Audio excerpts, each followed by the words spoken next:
C'est reparti les Vermines pour une nouvelle interview spéciale Prince de l'amour avec une nouvelle morue des Princes de l'amour. Comment vas-tu, boule de pu? Bah écoute, je vais très bien et toi? Bah écoute, ça va? Qu'est-ce que t'as laissé à l'air toi dans mon bain tranquille? Oui, j'ai pas mis de maillot. Je me sens plus à l'aise. Bon bah écoute, pourquoi pas hein? Humour. Non mais il y a quelque chose ou pas? Parce que moi je vois pas de rebord. Un maillot de bain, mais voilà. Il est bien caché. Bon, il est bien caché. Alors, tu te doutes, Vermine, on a pas mal de choses à se raconter. Alors, j'aimerais savoir, comme pour chaque candidate des Princes de l'amour que je reçois dans mon bain, alors à toi, quelle est ton excuse bidon pour justifier ta participation à ce programme? Qu'est-ce que tu vas nous sortir? Pour me justifier. Non, alors moi en fait, on m'a contacté au moment où j'étais séparée de mon copain depuis quelques mois, où ça allait pas bien du tout. Et où il était revenu une fois de plus, qui me dit vas-y Margot, on part à Saint-Tropez, on recommence tout à zéro. Ne raconte pas trop ta vie non plus, hein, faut que ça soit rapide. Je raconte quand même. Bref, et au final, il me dit non mais Margot, tu sais très bien que ça sert à rien. Donc là, je me dis bon, au bout de la 30e fois, faut passer à autre chose. Et en fait, on m'a proposé ça à ce moment-là. Donc oui, j'ai accepté pour me changer les idées parce que... Non mais voilà, parce que c'est une émission, c'est une expérience, et puis je me suis dit ça serait bon délire et ça change du boulot quoi. Donc voilà, donc en gros c'était, on va dire, un pansement sentimental. Voilà, un moyen de passer à autre chose et de me dire que je suis prête à aimer quelqu'un d'autre que lui. Bon bah c'est déjà un pas de fait. Oui, un grand pas. Alors, on va parler justement du prince pour lequel t'es venu. Donc, faut savoir qu'à la base, tu n'avais pas choisi Nicolas. Tu avais choisi Stan, ancien candidat Ligue des Vérités, qui du coup, on n'a pas trop compris, mais n'a pas été dans l'émission. Et pendant le casting, on t'a également proposé Gabano, mais il était hors de question, toi, que tu viennes pour Gabano. Ah oui, quand j'y suis allée, on m'a dit non, Stan, il fait plus partie du casting. Donc, ils m'ont proposé Gabano et un autre mec. Et j'aurais dit non, clairement, ils me plaisent pas. Je peux pas aller non plus... voir quelqu'un qui ne me plaît pas, que je serais pas prête à draguer. Donc je leur ai dit non, Gabano, c'est mort. Et ils m'ont dit donc pour un mec comme ça, tu ne fais pas de déplacement. J'ai dit non. Ah, tu ne te déplaces pas pour Gabano? Je leur ai dit, clairement, je l'aurais pas fait.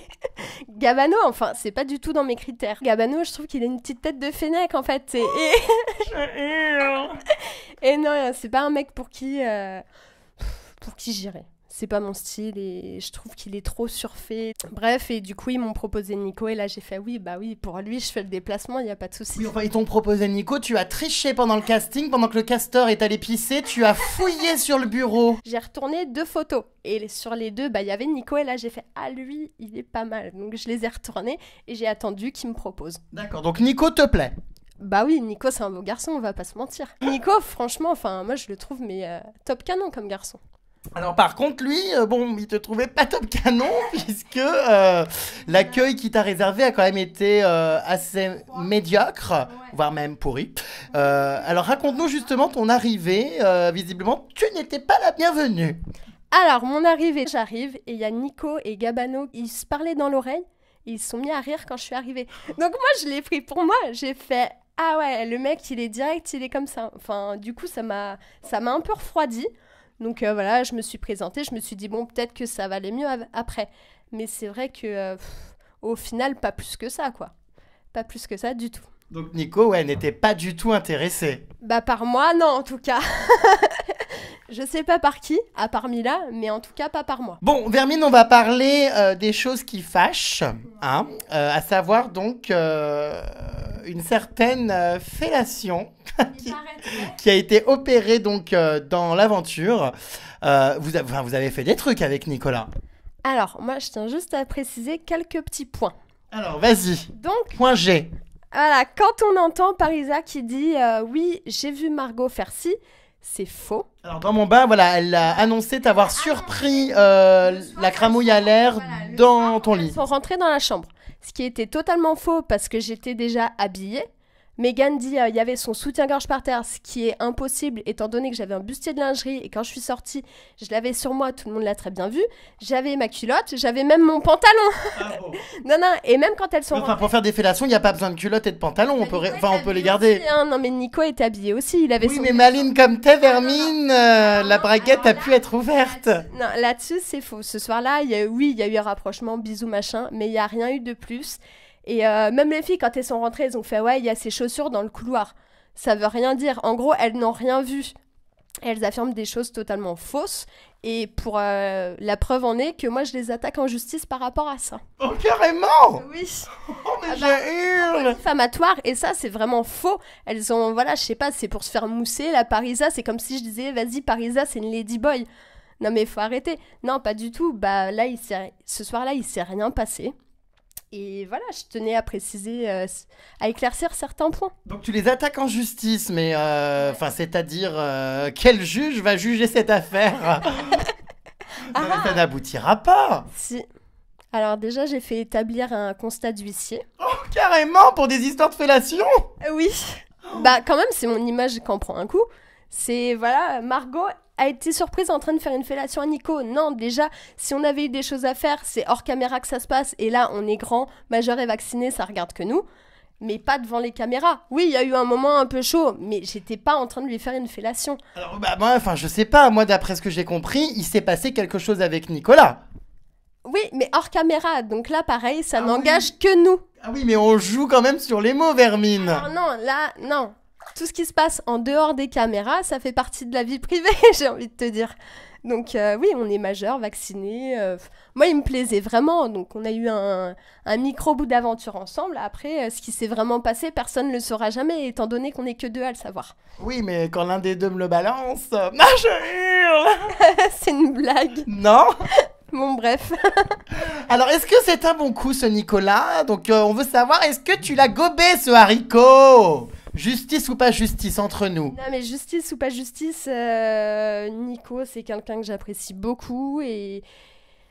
Dis-nous. Non, mais c'est pas un mec à plaindre. Voilà, il est top. Donc, sexuellement parlant, rien à redire. J'ai rien à ajouter. Oh, je meurs. Bon, écoutez, moi, je comprends pas trop. Hors caméra, il se passe des trucs, mais par contre, elle attaque ceux qui l'ont vu face caméra, donc je comprends plus, moi. Non, justement, j'attaque celles qui ont dit qu'elles avaient vu des choses, alors que c'est faux. Elles ne l'ont pas vu, c'était en cachette. C'est faux. Elles l'ont pas vu. T'es sûr que Mégane et Parisa mentent? Parce que moi, il m'a été dit qu'on t'avait retrouvé la tête sous les draps. Non, pas sous les draps. Nicolas. Faut pas abuser. Elles sont rentrées, elles nous ont très bien vus, on était comme ça, mais comme la caméra a suivi, j'ai pris la couette, je l'ai levée pour pas qu'on me voit, parce que c'est bon, c'est relou, quoi. C'est... Oui, en plein acte, c'est embêtant. Pas du tout en plein acte. Il y a eu de gros soucis avec Mila, à qui tu l'as bien fait à l'envers, apparemment, puisque tu as été la réconforter pendant qu'elle pleurait pour voilà, essayer de lui faire comprendre finalement que tu n'étais pas là pour draguer Nicolas, que tu lui laissais. Or, au final, il s'est avéré par la suite qu'elle s'est rendue compte que tu avais des sentiments pour Nicolas, que tu lui avais menti et que tu tentais vraiment de le récupérer et de lui voler. Ah non, bah déjà moi, depuis le départ, j'ai toujours dit, je sais très bien que Nico repartira pas avec moi, je suis pas naïve. Comme je savais qu'elle avait des sentiments, que Nico c'était à peu près réciproque, je me suis effacée.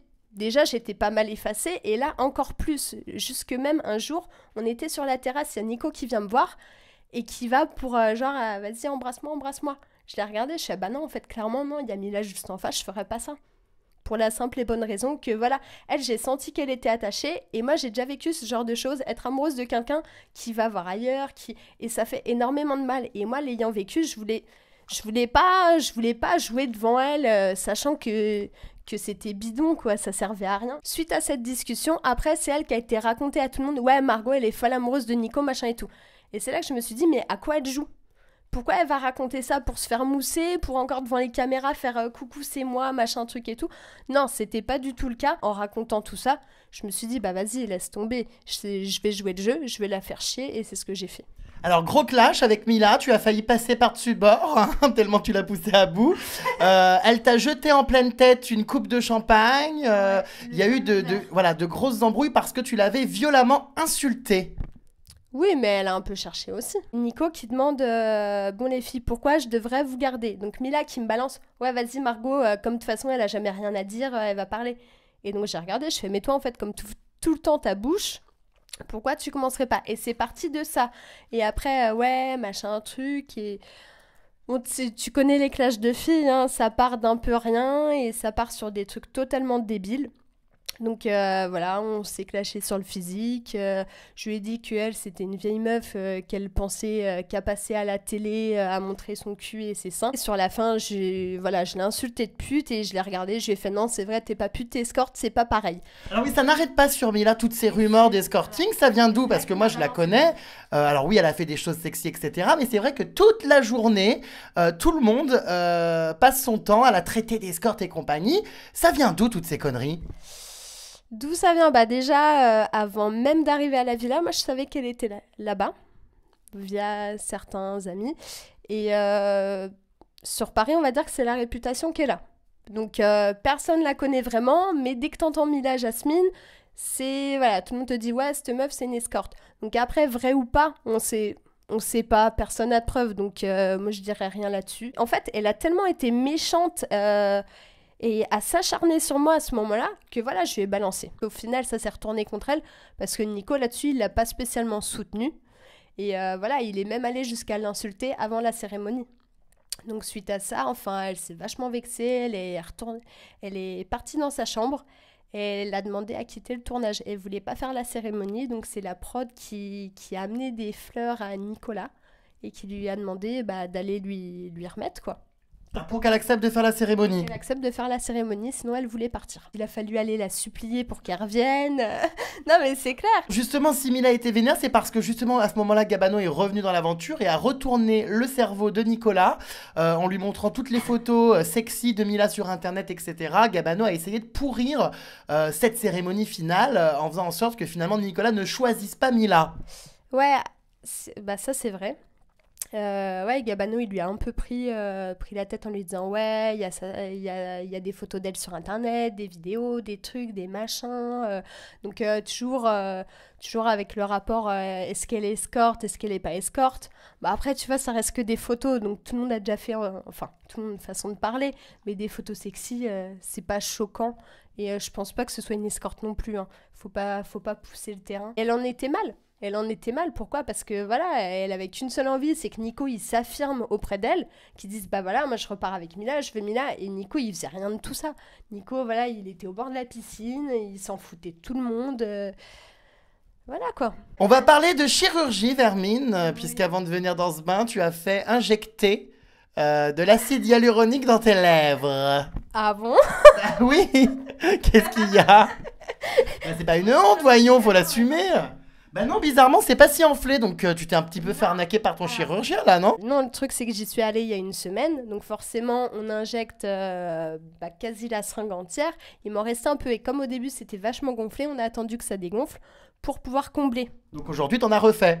Donc oui, aujourd'hui, j'ai fini mon ampoule. Bah le truc... Non, mais j'assume, j'en fais depuis que j'ai 19 ans des injections à ma lèvre, c'est vraiment... Mes lèvres, c'est vraiment un complexe. Mais c'est vrai que pour les fellations, c'est important, hein, avec Nicolas. T'es con. Alors là, non, parce que ça les abîme. De quoi, les fellations? Je ne peux pas pratiquer, ça abîme mes lèvres. Ah, d'accord. Bon, bah écoute, ne pratique plus, hein. Non, mais voilà. Et oui, j'assume totalement, je fais des injections et... Et des fellations. Non, abuse pas. D'accord, des injections. Quoi d'autre te refait sur ce visage? Rien. Le nez? Non, rien d'autre encore. Ah, encore? Comment ça? D'autres choses prévues? Bah écoute, moi je suis pour la chirurgie à partir du moment où bah voilà, t'as quelque chose que t'aimes pas spécialement chez toi. Bah voilà, la chirurgie elle est là pour ça, pour t'aider à te sentir bien, à te sentir mieux, à te sentir belle. Voilà. Tout le monde a recours à la chirurgie de nos jours. Hein. Oui, il y a certaines candidates sur qui c'est complètement raté et qui ressemblent plus à rien. Oui, bah après, faut pas en abuser non plus. Mais voilà, moi, je fais des injections, ça reste assez naturel. La plupart du temps, les gens, ils remarquent même pas. Mais à 19 ans, à quoi ça sert de faire des injections sur des lèvres aussi jeunes? Il y a pas d'âge. C'est juste que voilà, j'ai une bouche très fine et en fait, voilà, j'ai un visage long, donc ça me fait... Non, mais je te jure, ça me fait... Si j'ai pas de lèvres, ça me fait comme ça. Ah ouais, ça ressemble à un cul, quoi. Non, mais c'est horrible. Donc voilà, un peu de volume, c'est pulpeux. Et puis, je sais pas, c'est joli, c'est... Bon, en tout cas, c'est bon à savoir, quand on se fait des injections, on ne peut plus pratiquer la fellation. Hein, voilà. Écoute, c'est bon à savoir. Bon, on va parler également d'un ex à toi. Alors, tu sais que nous deux, c'est une longue histoire, puisqu'on se parlait déjà à l'époque de Secret Story saison 6. Puisque tu étais donc la petite copine de Julien, hein, qui sortait avec Fanny, donc celle qui était tatouée partout. Alors justement, tu sais qu'ils viennent de rompre. Ah bah oui. Mais je le sais pas d'aujourd'hui, moi. Non, ça fait déjà quelques mois. Avant même que je fasse l'émission, on a été boire un verre ensemble parce que voilà, lui... Tu l'as revu? Oui! C'est pas vrai. On a parlé de lui et Fanny rapidement. Alors, il s'est passé quoi justement pour cette rupture? Apparemment, il y a eu une tromperie. Alors oui, bah de toute façon, Julien, ça n'a jamais été un garçon fidèle, hein. Donc s'il n'a pas été avec moi, déjà, enfin, il m'a trompé plusieurs fois. Donc je vois pas comment il aurait pu être fidèle avec elle. Dans leur couple, ça allait pas vraiment. Il était pas épanoui, il était pas forcément ultra amoureux. Et voilà, ça s'est confirmé. Mais alors c'est incroyable parce que dans Secret Story, ils avaient l'air super amoureux. D'ailleurs, tu t'étais faite larguer comme une malpropre. J'avais publié une lettre sur mon site à l'époque, pleine de fautes. C'était donc une lettre de rupture qu'il t'avait adressée au moment où vous étiez donc encore ensemble, mais qu'il t'avait en gros cocufié à l'écran avec Fanny. Oui, bah ça, il l'avait clairement assumé, hein. Dans sa lettre, il dit oui, tu restes mon plus gros pilier. Et là, tu dis, bon, bah le mec, je sais pas, il s'excuse, il va revenir en rentrant. Et non, même pas. Non. Alors même le soir de la finale, hein, j'étais dans la boîte où ils étaient tous. Il y a Julien qui est passé comme ça devant moi. Allez, salut. Non, il s'est barré, il m'a même pas calculé, quoi. Déjà, tu largues ta meuf à la télé. Et en plus de ça, tu la vois, tu lui donnes même pas une explication. C'était mon premier amour, donc forcément, enfin, t'as 19 ans, c'est ton premier copain, il t'arrive ça, et en plus de ça, à la télé. Mais je souhaite ça à personne, c'est horrible. Suite à ça, ouais, j'ai fait une grosse dépression pendant plusieurs mois. Oui, je me souviens, t'avais fait une dépression et t'étais même tombée dans l'anorexie. Et oui, j'avais perdu beaucoup de poids. J'étais descendue à 45 kilos, donc ce qui est très peu. Et en fait, c'est pas que j'étais tombée dans l'anorexie, mais c'est que j'arrivais plus à m'alimenter. Pourquoi? Parce que tous les jours, j'avais une boule au ventre tellement j'étais mal, tellement en fait, je l'ai suivi à la télé pendant 3 mois. Et en fait, à chaque fois, la prod, il m'appelait. Ouais, Margot, Julien, il demande de tes nouvelles. Je lui écrivais des lettres, des trucs, des machins. Et au final, j'ai appris qu'il a jamais rien eu. Ah ouais, non, mais pour ça, enfin, j'en veux à la prod, j'en veux à Julien. Pourquoi? Parce que lui, il s'est laissé berner. Pourquoi? Parce que il me disait, oui, fais le max d'interviews. Prends de l'argent, voilà, comme ça, dès que je reviens, on va se faire un voyage, on sera que tous les deux et tout. Ah bah, le voyage, c'était un aller-retour vers le néant. Allez, au revoir. Non, mais voilà, je me suis retrouvée seule. Et en fait, quand j'ai fait la paparazza avec Juliette de Secret 5, je sais pas si tu t'en Ah, souviens. vous aviez fait une paparazza de lesbienne? Oui, Oh non, mais t'es vraiment lesbienne? mais pas du tout. Enfin, t'es bi? Ah, pas du tout non plus. Bah, Non, non, qu'est-ce que c'est que ces fausses photos dans les magazines? c'est des fausses photos. Pourquoi? Parce que Juliette, elle m'a appelé, voilà, j'ai telle proposition à te faire, on se fait un billet de temps avec tel... Bah, enfin, voilà, c'était Donc, jeune. toi, pour de l'argent, tu lâches de la moule. Non, mais non, déjà, on s'était smaqué. Et puis, c'est bon délire. C'est 2-3 photos à 19 ans. En une après-midi, tu te fais un mois de salaire. Donc, pourquoi dire non? Et ça, en fait, ce magazine, ils l'ont montré à Julien. Julien, je lui avais expliqué dans une lettre. Non, mais rigole pas. Je lui ai expliqué dans une lettre. Et quand la prod a eu le magazine, ils ont fait, tiens, regarde, ta meuf, elle se fait de l'argent sur ta gueule. Ce qui était faux, c'est lui qui m'avait dit, bah, tout ce que tu peux faire, tu le fais, tu vois. Et voilà, j'ai trouvé ça bête. Et lui, je l'ai trouvé lâche, en fait. Lâche. À ce moment-là, enfin... Pauvre mec, quoi. Est-ce qu'aujourd'hui, tu es célibataire? On a vu que, avec Nicolas, du coup, non, hein, vous n'étiez pas ensemble. Qu'en est-il aujourd'hui? Que se passe-t-il dans ton lit? Bah, rien du tout. Toujours rien? Je suis seule au monde. Ah merde! Ouais, célibataire. Bon, bah alors, on te revoit peut-être l'année prochaine dans Les Princes de l'Amour 4? Peut-être, ouais. Pourquoi pas? Ça dépend. Tant que c'est pas Nicolas le prétendant, s'il vous plaît, mettez-nous quelqu'un d'autre. Oh, t'en auras d'autres, t'inquiète pas. J'espère. Non, mais voilà, oui, pourquoi pas, on verra bien hein, si je suis pas maquée d'ici là. Bon, bah écoute, très bien, Vermine. Je pense qu'on a fait le tour. Est-ce que tu as d'autres choses à dire? Qu'est-ce qu'on peut te souhaiter maintenant pour les semaines à venir? As-tu des projets grotesques, des singles, des marques d'extension, des ongles, des pantoufles? Qu'est-ce que tu comptes faire? Une marque de cigarettes électroniques, Oh non. chicha portable. Oh, pitié. Non, rien du tout. Moi, j'ai ma vie, j'ai mon boulot. Voilà. Ton boulot? Bah, je travaille, oui. Tu travailles? Oui, je travaille 6 jours sur 7. Une candidate de télé-réalité qui travaille? Mais comment c'est possible? Même dur. Et voilà, je me lève tous les matins, je travaille, je kiffe mon travail. Et voilà, moi après j'aime voyager, donc je vais profiter un peu de poser des jours, de voyager à gauche, à droite. Et voilà, on peut me souhaiter que de trouver l'amour. C'est tout ce qui me manque. Bah voilà, génial. Eh ben écoute, bon voyage, tu peux prendre l'avion. Ciao. Bisous Vermine. Bisous. Bye. Ciao.